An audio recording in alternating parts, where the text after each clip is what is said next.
ሰላም እንደምናላችሁልኝ። ዛሬ ኦሪት ዘጸአት 33 ቁጥር 16 ላይ ያለን የእግዚአብሔርን ቃል ይዤ ወደ እናንተ መጥቻለሁ። እንደዚህ ይላል፣ ከኛ ጋር የማትወጣ ከሆነ በሕዝብህም ሆነ በእኔና በሕዝብህ ደስ መሰኘትን ሰዎች ሁሉ እንዴት ሊያውቁ ይችላሉ? እኛን በምድር ላይ ካሉት ከሌሎች ሕዝቦች ሁሉ የተለየ የሚያደርገን ያንተ ከእኔና ከሕዝብ ጋር መሆን አይደለምን? ሙሴ እግዚአብሔርን የጠየቀው ጥያቄ ነው። እግዚአብሔር ሙሴን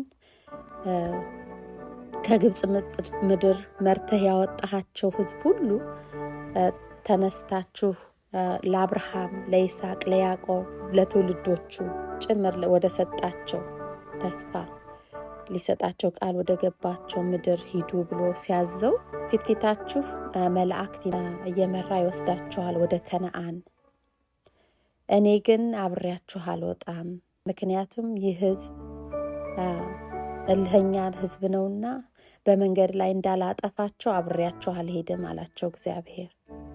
ነገር ግን የምትሄዱት ምድር በማርና በወተት የበለጸገች ለም ምድር ብሎ ይጠቅሰዋል ምድሪቱንና ወደ በረከት ወደ አማረች በረከት ወደ ሆነች ወደ ተስፋ ምድር እየሄዱ ወደ ተገባላቸው ቃል እኔ አብሬያችሁ አልሄድም፣ ነገር ግን መልአክ ይመራችኋል ተባሉ። መልአክ ይመራችኋል፣ መልአክ ይዟችሁ እየመራ ይወስዳችኋል ሲባል ደስ ሊሰኙ ነበር የሚገባው። ከታች ሆኖ ግን ህዝቡ ይህንን በሰሙ ጊዜ አምርረው አለቀሱ ይላል። ለምን? እኔ አብሬያችሁ እግዚአብሔር አብሯቸው ስለማይሄድ እግዚአብሔር አብሯቸው ሊወጣ ስላይደለ እና ህዝቡ አለቀሱ ይላል። ሙሴም እንደዚህ በዚህ ጊዜ ነው እግዚአብሔርን የጠየቀው። ለምን አንተ ከኛ ጋር የማትወጣ ከሆነ አንውጣ አለ። አንተ ከኛ ጋር የማትወጣ ከሆነ እንዴት የተለየን ህዝብ እንባላለን? ለካ ልዩነታችን አንተ አብረ ስትሆን ነው ልዩ የሚያደርገን። በሌሎች ዘንድ እግዚአብሔር ከነሱ ጋር ነው የሚያስብለን። በሌሎች ዘንድ የአንተ ህዝብ መሆናችን የሚታወቀው አንተ ራስህ ከኛ ጋር ስትሆን ነው አለ። የገረመኝ ነበር። እግዚአብሔር የሌለበት ነገር ለካ በረከት ቢሆን፣ ጸጋ ቢሆን፣ ሀብት ቢሆን፣ ያማረ ነገር ቢሆን ከንቱ ነው። ህዝቡ እኮ ወደ አማረ ነገር እየሄደ ነው፣ ወደ በረከት ነገር እየሄደ ነው። እግዚአብሔር ወደ ገባላቸው ወደ ተስፋዋ ምድር ሊሄድ ነው፣ ያውም በመላእክ እየተመሩ። ነገር ግን አለቀሱ ይላል። ሙሴም እግዚአብሔርን ጠየቀ፣ አንተ ከሌለህበትማ ምኑ ነው ልዩ የሚያደርገን?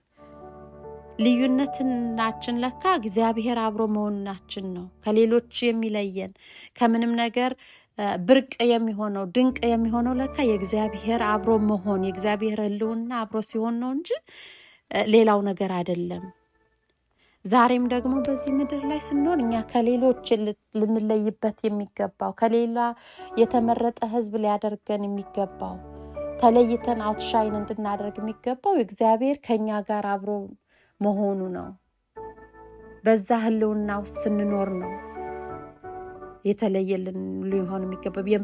የተለየ ልብስ ስለለበስን፣ የተለየ መኪና ስለነዳን፣ የተለየ ነገር ስላደረግን፣ የተለየ በዚህ በምድራዊ ነገር ውስጥ ስለተያዝን ሳይሆን ልዩ ሰዎች የሚያደርገን ልዩነታችን የእግዚአብሔር ክብር፣ የእግዚአብሔር አብሮነት መገኘቱ ነው።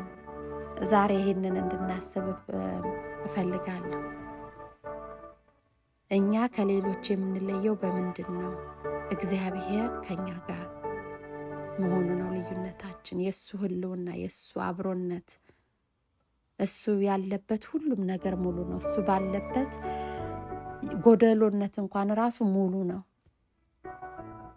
ዛሬ በዚህ ክብር እግዚአብሔር ሁላችንም ይሙላን። ተባረኩ።